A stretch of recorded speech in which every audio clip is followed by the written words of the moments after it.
الحمد لله وحده والصلاة والسلام على من لا نبي بعده أما بعد فأعوذ بالله من الشيطان الرجيم بسم الله الرحمن الرحيم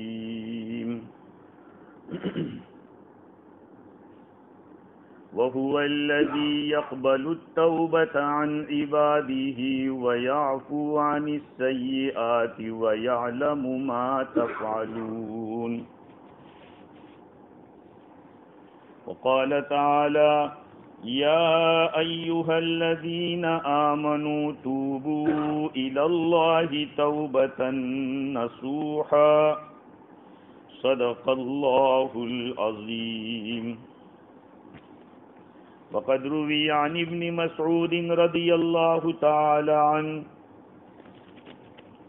أنه حدث حديثين أحدهما عن النبي صلى الله عليه وسلم والآخر عن نفسه وقال إن المؤمن يرى ذنوبه كأنه قاعد تحت جبل يخاف أن يقع عليه وَإِنَّ الْفَاجِرَ يَرَى ذُنُوبَهُ كَذُبَابٍ مَرَّ عَلَى أَنْفِهِ إِلَى آخِرِ الْحَدِيثِ۔ بزرگوں، پیارے بھائیوں،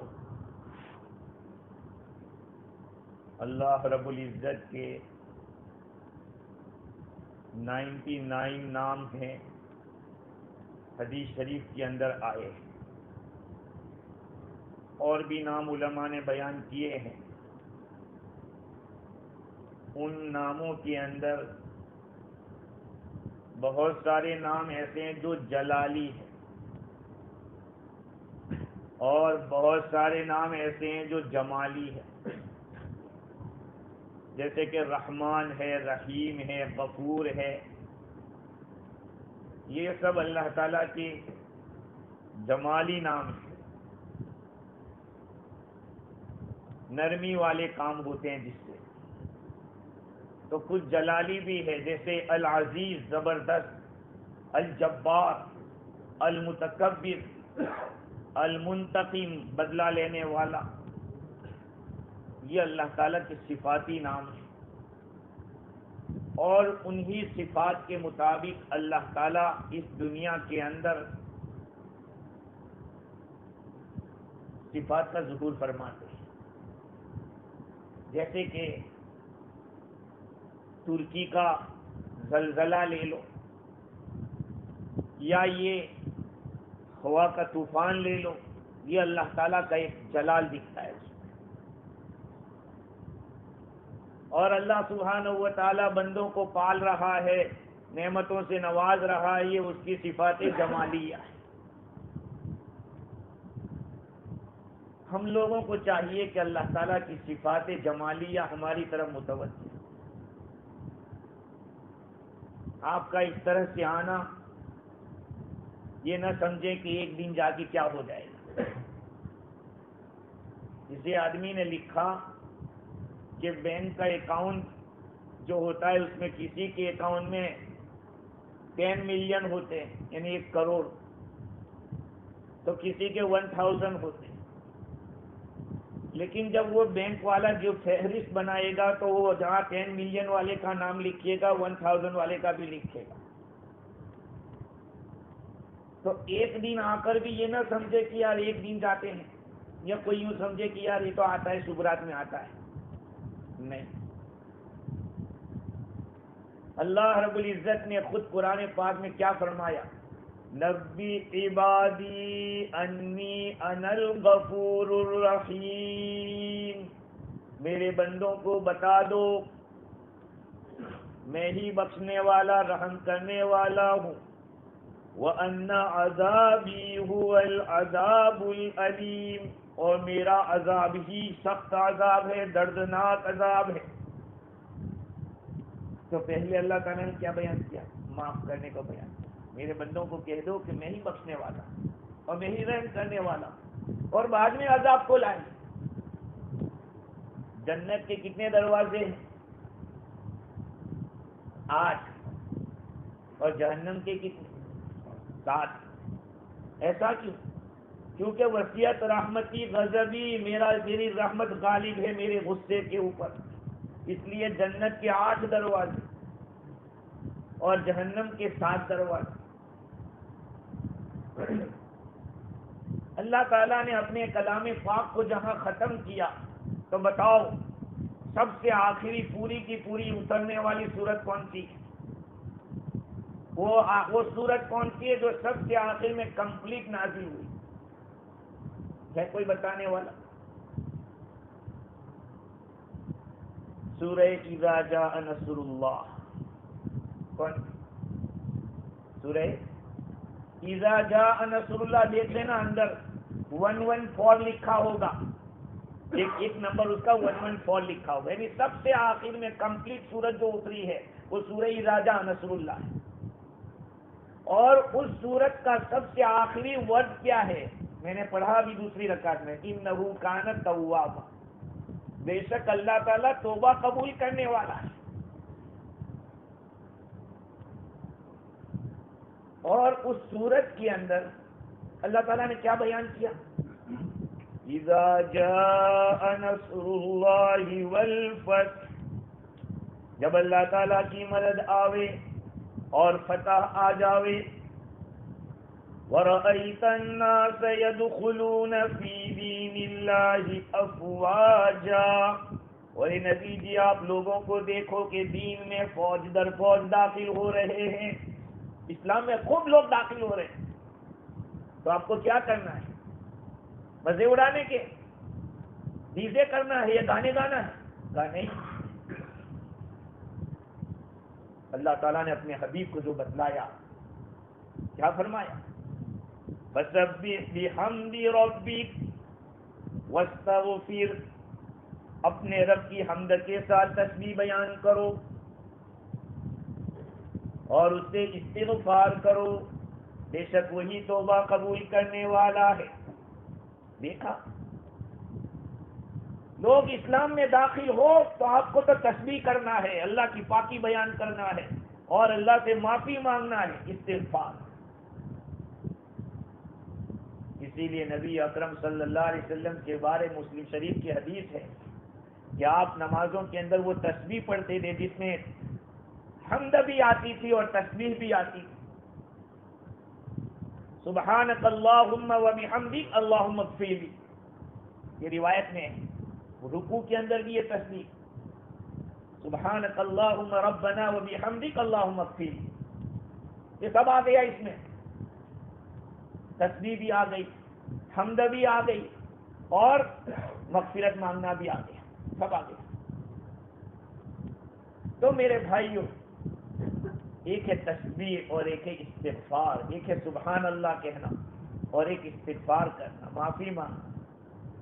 حافظ ابن حجر عسقلانی رحمۃ اللہ علیہ نے فتح الباری شرح البخاری کے اندر لکھا ہے کہ ابن جوزی رحمۃ اللہ علیہ سے پوچھا گیا کہ او سبح او استغفر، کیا میں تسبیح زیادہ کروں یا استغفار کروں؟ آپ نے فرمایا کہ میلے کپڑے کو صابن کی زیادہ ضرورت پڑتی ہے عطر کے مقابلے میں۔ کیا جواب؟ میلے کپڑے کو کس کی ضرورت پڑتی؟ صابن کی یا عطر لگانے کی؟ صابن سے وہ میل نکلے گا، عطر سے میل نہیں نکلے گا، خوشبو آئے گی۔ کا استغفار، استغفار کرو، استغفر اللہ، استغفر اللہ۔ تو آج کی جو رات ہے، آپ آئے ہیں، اس کی فضیلت بتلانے کی ضرورت ہے، آپ جانتے ہو تبھی تو آئے ہیں۔ کرنا کیا ہے ہم لوگ؟ اپنا معاملہ کلیئر کر لو اللہ سے۔ میرے بھائیوں، دنیا کے اندر ہم دیکھ رہے ہیں، بیماری آتے بھی دیر نہیں لگتی اور جان جاتے بھی دیر نہیں لگتی۔ ہمارے ریکی میں ہی کتنے ایسے واقعات پیش آئے غیر مسلموں کے، کوئی 30-35 میں چل بسے، لوگ پریشان کیے کیسے ہو۔ اس لیے یہ سمجھ کر کہ موت کبھی بھی آ سکتی ہے، بیماری کبھی بھی آ سکتی ہے، الرٹ رہیں، اللہ سے اپنا معاملہ درست کریں۔ اس کے لیے استغفار اور توبہ، استغفار اور توبہ۔ حضرت عبداللہ ابن مسعود رضی اللہ تعالیٰ عنہ کی روایت معاویہ ابن قرہ نے نقل کی ہے کہ قرآن مجید کی سورہ نساء میں 4 آیتیں ایسی ہیں کہ وہ دنیا و ما فیہا سے بہتر ہے۔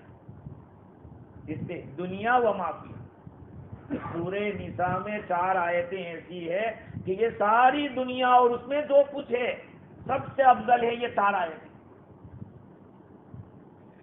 ان اللہ لا یغفر ان یشرک بہ ویغفر ما دون ذلک لمن یشاء، اللہ تعالیٰ معاف نہیں کرے گا اس بات کو کہ اس کے ساتھ شرک کیا جائے، اور شرک کے سوا جو کچھ بھی ہوگا جسے چاہے گا خدا معاف کر دے گا، جس کو بھی جو بھی گناہ ہوگا اللہ معاف کر دے گا۔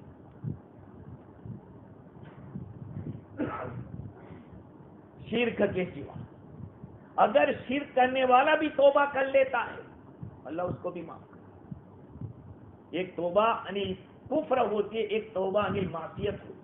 کفر سے توبہ اللہ اس کو بھی معاف کر دے، اور گناہ سے توبہ تو پہلی آیت تو یہ ان اللہ لا یغفر ان یشرک بہ ویغفر ما دون ذلک، اور دوسری آیت وَلَوْ أَنَّهُمْ إِذْ ظَلَمُوا أَنفُسَهُمْ جَاءُوكَ فَاسْتَغْفَرُوا اللَّهَ وَاسْتَغْفَرَ لَهُمُ الرَّسُولُ لَوَجَدُوا اللَّهَ تَوَّابًا رَحِيمًا۔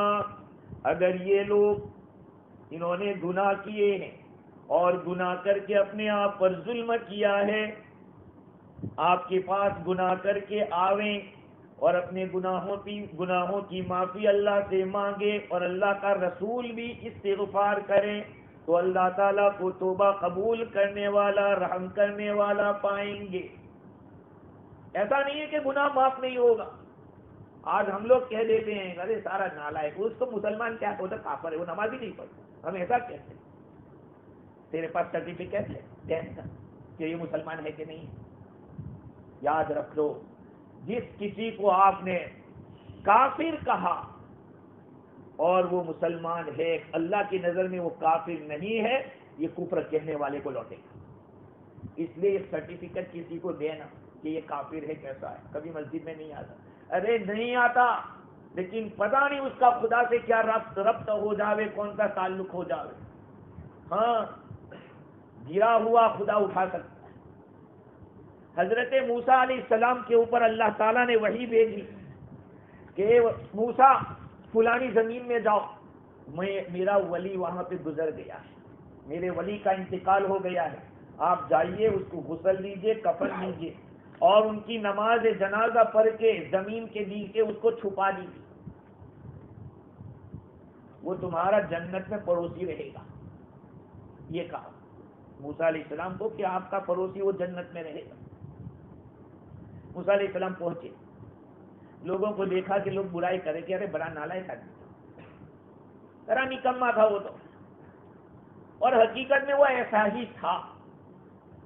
جب موسیٰ علیہ السلام نے لوگوں کی زبانی سنا کہ وہ ایسا تھا تو اللہ تعالیٰ سے پوچھا کہ یا اللہ تو نے مجھے جو حکم دیا تھا وہ حکم تو میں نے پورا کر لیا، لیکن لوگ اس کے بارے میں برائی بہت کرتے کہ وہ بہت نالائق آدمی، اور اس کی ہر برائی نقل کرتے کہ وہ ایسا ایسا کرتا۔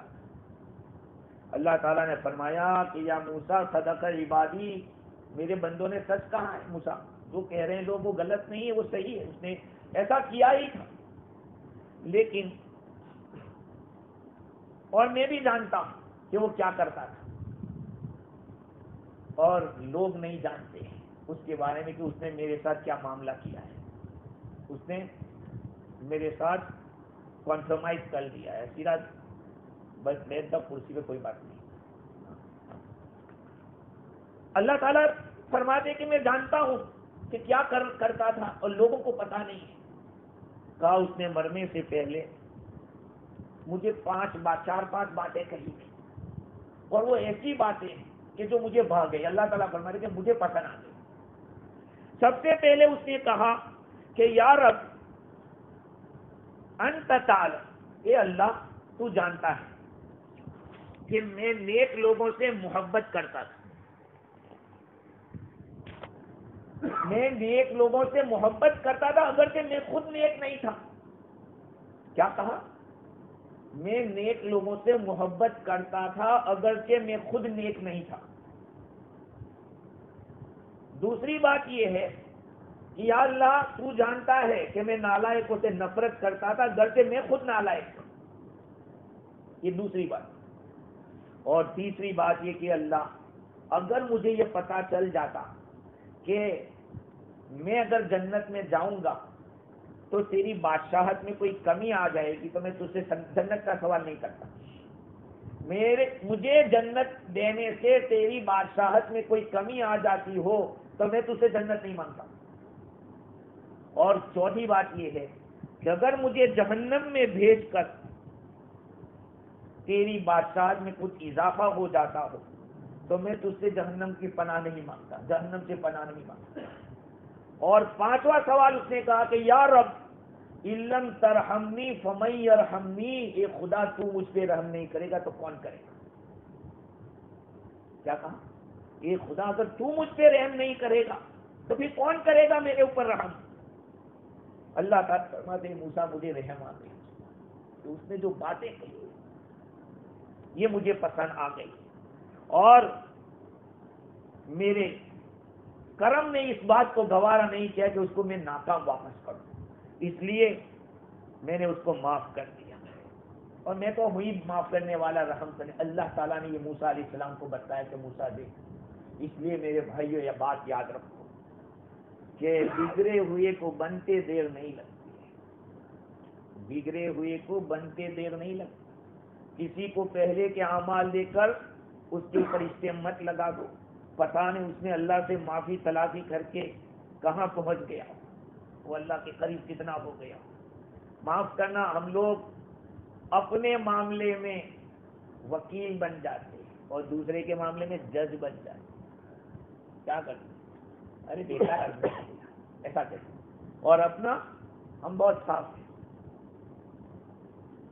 جب تک اپنے اوپر ہم عیب کی نظر سے نہیں دیکھیں گے اپنے آپ کو کہ کتنے عیوب میرے اندر ہیں، آدمی کبھی ترقی نہیں کر سکتا، خدا تک نہیں پہنچ سکتا. جس نے کسی کو ہلکا سمجھا ہے وہ ہمیشہ گرا ہے.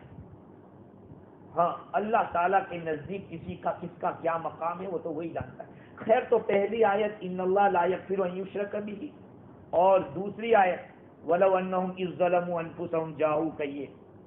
تیسری آیت إِن تَجْتَنِبُوا كَبَائِرَ مَا تُنْهَوْنَ عَنْهُ نُكَفِّرْ عَنْكُمْ سَيِّئَاتِكُمْ وَنُدْخِلْكُمْ مُدْخَلًا كَرِيمًا.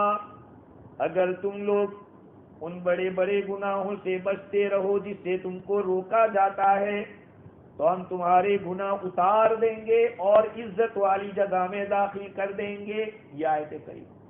بڑے بڑے گناہ سے بچتے رہو، چھوٹے موٹے تو ہو جاتے وہ تو آپ نے وضو کیا اور آپ کے گناہ دھل جاتے.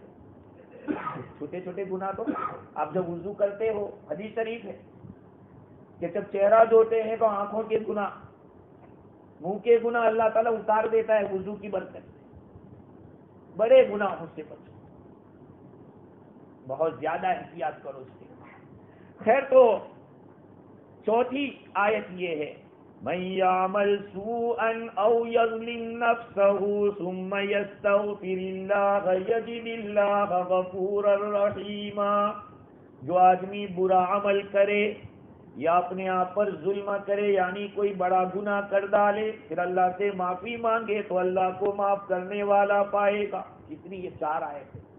ابن مسعود رضی اللہ تعالیٰ فرماتے ہیں کہ دنیا و ما فیہا سے بہتر ہے.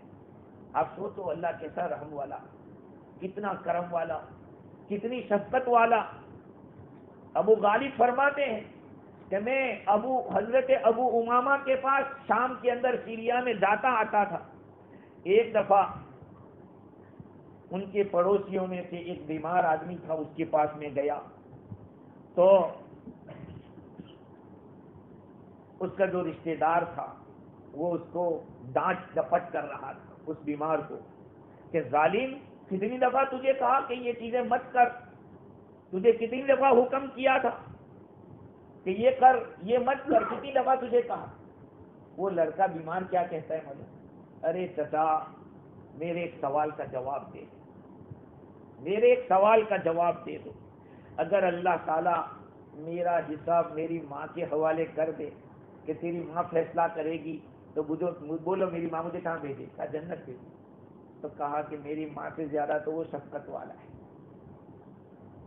اللہ تعالیٰ تو میری ماں سے زیادہ شفیق ہے، تو مجھے جہنم میں کیسے ڈالے گا؟ سوچیے آپ، ایک آدمی کو اللہ پر کتنا بھروسہ، کتنا تعلق ہوگا کہ وہ اتنی اطمینان کے ساتھ بات کر رہا ہے۔ کہتے ہیں کہ جب اس کا انتقال ہو گیا اور انتقال کے بعد جب قبر پہ مٹی ڈالی جا رہی تھی تو جو آدمی قبر میں اترا تھا اس نے کہا کہ وہ گھبرا گیا، جو اندر اترا تھا اس نے کہا کہ بھائی اس کی قبر اتنی کھل گئی اور اندر روشنی ہی روشنی آنے لگی، نور سے بھر دی گئی اس کی قبر۔ تو کبھی بھی نا امید نہ ہو، اللہ تعالیٰ بڑا بخشنے والا ہے، ہم سب گنہگار ہیں، لیکن اب آئندہ کیا کرنا ہے اس کو سوچنا ہے۔ ہم اپنے گناہ کو لے کر بیٹھے رہیں گے کہ نہیں یار یہ تو معاف ہو ہی نہیں سکتا، تو کبھی نہیں ہوگا۔ اللہ رب العزت سب سے بڑے ہیں، ہمارے گناہوں سے بھی کئی گناہ بڑے ہیں، تو پھر وہ نہیں بخش سکتے، وہ معاف کر سکتے۔ عمر بن خطاب رضی اللہ تعالی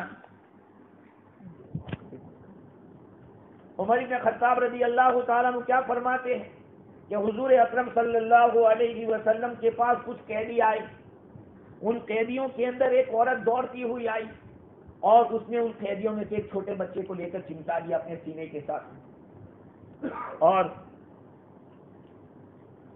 دودھ پلایا بچے کو۔ حضور اکرم صلی اللہ علیہ وسلم فرماتے ہیں کہ آپ سوچئے یہ عورت اس بچے کو، اپنے بچے کو جہنم میں ڈالے گی؟ پھینک سکتی ہے، کبھی آگ میں ڈال سکتی؟ صحابہ نے عرض کیا کہ نہیں۔ حضور نے فرمایا کہ اللہ تعالیٰ اپنے بندوں پر اس عورت کے اس کے بچے سے زیادہ شفقت والا ہے۔ ہم کہاں کہاں پھنسے ہوں گے اور اللہ تعالیٰ نے ہم کو کیسے کیسے نکالا ہوگا، ہم سوچیں اپنے بارے میں۔ امام بخاری رحمت اللہ علیہ نے کتاب الدعوات کے اندر جہاں حدیثیں بیان کرنا شروع کی تو پہلے تو دعا کا باب تھا، تو دعا کی ایک دو حدیث بیان کی اور فوراً استغفار کا بیان اور پھر توبہ کا بیان لائے۔ ایک سوال ہوتا ہے، امام بخاری کی ہر بات پہ سوال ہوتا ہے انہوں نے ایسا کیوں کیا؟ تو بیان تو جو کتاب تھی وہ تو دعاؤں کی تھی، اور دعاؤں کے اندر کچھ فضیلت بتلا کے فوراً استغفار کرنے کو اور پھر توبہ کرنے کو بیان کیا۔ حافظ ابن حجر عسقلانی رحمت اللہ علیہ نے اس سوال کا جواب یہ دیا کہ اصل میں بات یہ ہے کہ استغفار اور توبہ کو بہت بڑا دخل ہے دعا کی قبولیت کے ساتھ۔ یاد رکھو، آپ کسی مولانا کو یا کوئی جماعت کا امیر صاحب ہو، کوئی نیک آدمی ہو، آپ ان کو جا کے کہہ رہے حضرت میرے لیے دعا کریں، کیوں کہتے ہیں؟ آپ یہ سمجھتے ہیں کہ یہ نیک آدمی ہے، اس کے گناہ نہیں ہو رہے ہیں، اس کے گناہ نہیں تو اللہ سے اس کا تعلق زیادہ ہوگا تو جلدی قبول ہوگی۔ معلوم ہوا کہ دعا کے قبول ہونے کے لیے گناہ کا 9 گنا بہت بڑا دخل دیتا ہے۔ آپ اگر کسی دکاندار کے قرض دار ہو $5,000-6,000 کے اور دوسرا سامان خریدنے کے لیے جاؤ تو دکان والا کیا کہے گا کہ پہلے جو پرانا ہے وہ پہلے طے کرو، بعد میں نیا حساب کریں گے، پہلے پرانا حساب پورا کرو۔ کرتے کیا؟ اللہ رب العزت سے جب دعا کریں تو پہلے معافی مانگیں، ہم گنہگار ہیں، اپنی غلطیوں کا اقرار کریں۔ میرے بھائیو یہ مبارک رات ہے، ہم سب توبہ کریں، سب قسم کے گناہوں سے توبہ کریں۔ کوئی کسی کو اشارہ کرنے کی ضرورت نہیں کہ یار تو یہ کرتا ہے وہ کرتا ہے، ہم سب اپنے بارے میں سوچیں کہ ہم کتنے مجرم، کتنے پاپی، اپنے بارے میں سوچیں۔ اس مبارک رات میں بعض گنہگار ایسے ہیں کہ ان کی دعا قبول نہیں ہوتی جب تک کہ توبہ نہیں۔ ایک ماں باپ کا نافرمان، ماں باپ کا نافرمان۔ حدیث شریف میں الوالد اوسط ابواب الجنہ، جو تمہارا باپ ہے نا وہ جنت کا بیچ کا دروازہ ہے، جنت کا بیچ کا دروازہ ہے۔ الوالد اوسط ابواب الجنہ۔ یہ دوسری ایک حدیث ہے کہ حضرت مقدام رضی اللہ تعالیٰ نقل کرتے حضور اکرم صلی اللہ علیہ وسلم نے ارشاد فرمایا کہ اللہ تعالیٰ تمہاری ماں کے بارے میں تمہیں 3 مرتبہ وصیت کرتا ہے، 3 مرتبہ، تمہارے والد کے لیے 2 مرتبہ، اور دوسرے رشتہ داروں کے لیے جتنا قریب ہوگا اس کے مطابق اللہ تعالیٰ تمہیں حکم دیتا ہے، وصیت کرتا ہے۔ آج ہم لوگ اپنے ماں باپ کو کیا سمجھتے ہیں؟ اپنے ماں باپ کے بارے میں ہمارا کیا خیال ہے؟ زندہ ہیں ان کے ساتھ ہم کیا سلوک کرتے ہیں؟ جو دنیا سے چلے گئے ان لوگوں کے لیے ہم کتنی دعائیں کرتے ہیں، ان کے لیے کتنا ایصال ثواب کرتے ہیں، اپنے بارے میں سوچتے ہیں ماں باپ کے ساتھ ہمارا کیا سلوک ہے؟ تو سب سے پہلا ماں باپ کا نافرمان، ماں باپ کے ساتھ قطع تعلق کرنے والا وہ آدمی کا اس کی دعا اس رات میں قبول نہیں ہوگی جب تک کہ توبہ نہ کرے۔ پائجامہ ٹخنوں سے نیچے لٹکانے والا، مجھے آج تک یہ فلسفی سمجھ میں نہیں آئی۔ میں بہت کتابیں دیکھ چکا، عربی اردو کتنی دیکھ چکا، لیکن آج تک کہیں مجھے یہ نہیں ملا کہ پائجامہ نیچے لٹکانے سے کیا فائدہ ہوگا۔ آج تک مجھے سمجھ میں نہیں آیا، حالانکہ اللہ ناراض،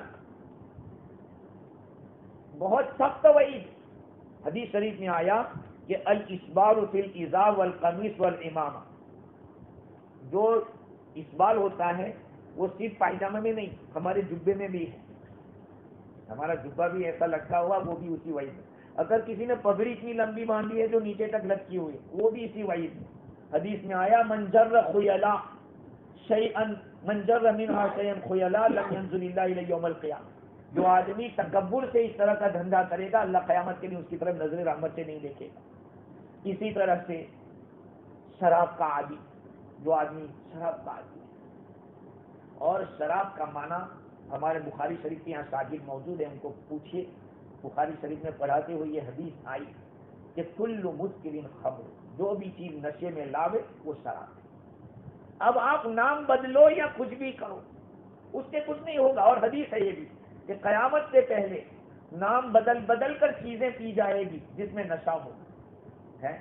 اب میرے بھائی آپ بتاؤ، اتنی بیماریاں پھیل رہی ہیں اور ہم کیوں اس طرح کی بیماریوں کو اپنے گھرے دعوت دے رہے ہیں؟ آج کی رات یوں سمجھ لو کہ ہماری زندگی کے لیے آج ایک چینجنگ کا دن بن جائے کہ آج سے ہم توبہ کر لیں تمام قسم کے ایسے گناہ جس سے اللہ ناراض ہوتا ہے۔ شراب کا عادی ہے، پائجامہ ٹخنوں سے لٹکانے والا ہے، کینہ رکھنے والا۔ کینہ کا کیا مطلب ہوتا ہے؟ بہت سی دفعہ آدمی کیا سوچتا ہے کہ ان کے ساتھ میں بات نہیں کر سکتا، یہ کینہ رکھتا ہے۔ بھائی اس کا نام کینہ نہیں۔ حضرت عبداللہ نے عمر رضی اللہ تعالیٰ کے بیٹے نے ایک بات حدیث کے خلاف کہہ دی، زندگی بھر نہیں بولے ان کے ساتھ۔ حضرت سعد بن ابی وقاص رضی اللہ تعالیٰ عنہ امام تھے اور ان کی امامت پر لوگوں نے اعتراض کیا، حضرت عمر رضی اللہ عنہ کو شکایت کی، حضرت سعد بن ابی وقاص رضی اللہ عنہ نے بد دعا دی اور وہ بد دعا پوری ہوئی، بخاری شریف میں روایت ہے کئی دفعہ ہے۔ تو وہ آدمی ایسا ہو گیا تھا، اتنا برا ہو گیا تھا کہ دیکھنے کے لیے آنکھیں ایسی کھولنی پڑتی تھی ایسے، اور بڑھاپے میں لڑکیوں کو چھیڑتا رہتا تھا، بخاری شریف نے روایت کی۔ تو میرے بھائیوں، کینہ کا مطلب یہ ہوتا ہے کہ آدمی کو حسد ہو، یہ کیوں آگے بڑھ رہا ہے، اسی کیوں چلتے ہیں سب جگہ، اس کو گراؤ، کہیں بھی دیکھو اس کو کینہ کہیں، حسد سے پیدا ہوتا ہے کینہ، حسد کے بعد کا درجہ۔ یہ ساری بیماریاں ہم سب میں ہیں، میں بھی کوئی پاک نہیں ہوں، ہم سب گنہگار ہیں، لیکن ہم کو چاہیے کہ ہم اپنا رشتہ اللہ سے صحیح کر لیں۔ آج کی جو مبارک رات ہے اس کو یوں سمجھ لو کہ پتہ نہیں آئندہ شب برات یہاں مجھے ملتی ہے کہاں ملتی ہے، دنیا میں رہتے ہیں یا دنیا کے باہر چلے جاتے ہیں، یا اس دنیا میں رہتے ہیں یا دوسری اندر والی زمین کی دنیا میں رہتے ہیں، کہاں قبر میں رہتے ہیں، کچھ پتہ نہیں۔ ایسی بیماریاں کہ آدمی تندرست تنومن چل رہا ہے، اچانک گرا دیکھا اس کو تو یہ بیماری ہے، بھائی آج تک کچھ نہیں۔ اس لیے سنتیں جو حضور صلی اللہ علیہ وسلم کی دعائیں، مسنون دعائیں، اس کا ورد رکھو جس کے اندر دعاؤں سے پناہ مانگی گئی ہے۔ حضور نے دعائیں کی، اللہم انی اعوذ بک من سیء الاسقام، اے اللہ میں تیری پناہ میں آتا ہوں ڈینجر بیماری سے۔ پناہ حضور نے مانگی، ہمیں بھی مانگنی چاہیے۔ تو خیر یہ جو آج کی رات ہے شب برات ہمارے یہاں، ہم لوگوں کو چاہیے کہ ایسا نہیں کہ ہم رکعت دو پڑھے کھٹا چلو ہو گیا، میں نے 6 رکعت پڑھ لی ہے، یا یہ کہ 100 رکعت پڑھ لی ہے۔ ایسی رکعتوں کی گنتی کی ضرورت ہے، دل سے پڑھو لیکن 2 پڑھو، اور ایسی پڑھو تمہارے آنکھوں سے آنسو آ جائے اور یہ سمجھو کہ پتہ نہیں آخری شب برات۔ پتہ نہیں آئندہ ملتا ہے یعنی کتنے لوگ چلے گئے ہمارے سامنے، کتنے لوگ قبرستان کے اندر جگہ ریزرو ہوتی جا رہی ہے، کور ہوتی جا رہی ہے، تو ہماری زندگی کی شام کس گلی میں ہوتی وہ تو اللہ ہی جانے۔ اس لیے میرے بھائیوں، آج تک کی شب برات جتنی بھی ہو گئی ہو گئی، آج کی شب برات میں یہ طے کر لے اپنے بارے میں کہ مجھے گناہ سے بچنا ہے۔ یا ایھا الذین آمنوا توبوا الی اللہ توبۃ نصوحا، توبہ نصوح کرو۔ توبہ نصوح کی تشریح کے اندر حافظ ابن حجر رحمۃ اللہ لکھتے ہیں، امام قرطبی نے تقریباً 23 قول لکھے ہیں کہ توبہ نصوح سے کیا مراد ہے۔ ایسی توبہ کہ دوبارہ توبہ کی ضرورت نہ پڑے، ایسی توبہ کہ دوبارہ توبہ کی ضرورت نہیں، کل ہی ختم۔ ہمارے بہت سارے لوگوں کو ہم سمجھاتے ہیں کیا توبہ نہیں مفتی صاحب میں چھوڑ دوں گا لیکن توبہ نہیں کرتا، کیا کہتے ہیں میں چھوڑ دوں گا لیکن توبہ کرے گا تو کیا ہو جائے گا؟ اگر تو مر گیا تو خدا سے توبہ کے ساتھ جائے گا۔ اس لیے میرے بھائیوں اپنی ذات پہ رحم کھاؤ، اپنی بیوی بچوں پہ رحم کھاؤ، اور یہ جتنی بھی بیماریاں جہاں سے آ رہی ہے، چاہے نگنا ہو، چاہے کوئی اور طرح کی چیزیں کھانے پینے کی ہو، جس سے نقصان ہو رہا ہے اپنے ہیلتھ کو، آپ لوگوں کو میں قسم کھا کے مجھے معلوم ہے کہ بہت سے لوگوں کو برا لگتا ہے کہ مفتی کیوں ایسا کھلا بولتا ہے۔ اگر میرے دل کے اندر کوئی اور بات ہوتی تو میں نہ بولتا، میں اس لیے بولتا ہوں کہ تمہارا خیر خواہ ہوں۔ کل قیامت میں میری بھی پوچھ ہوگی کہ تجھے یہ ممبر دیا تھا، اس ممبر کے اوپر سے تو کیا بولا تھا۔ اس لیے میں چاہتا ہوں کہ جو بھی بات ہو کھل کے ہو اور صحیح ہو، غلط نہ ہو۔ اس سے اپنے آپ پر، اپنے بیوی بچوں پر، اپنے گھر والوں پر رحم کھا کے راتوں کو دیر دیر تک جاگنے کی اگر عادت ہو اس کو بھی چھوڑیے، اور اپنی بیوی بچوں کے ایسے پیار سے رہیے میرے بھائیو، ایسے محبت سے رہیے کہ آپ نہ ہو دنیا میں تب بھی بیوی کہے کہ یار وہ بھی ایک شوہر ہے، اور بچے بھی کہے کہ وہ ایک باپ تھا۔ اپنی زندگی کو بنائیے۔ اللہ تعالیٰ مجھے کہنے سے زیادہ، آپ حضرات کو سننے سے زیادہ عمل کی توفیق عطا فرماوے، اور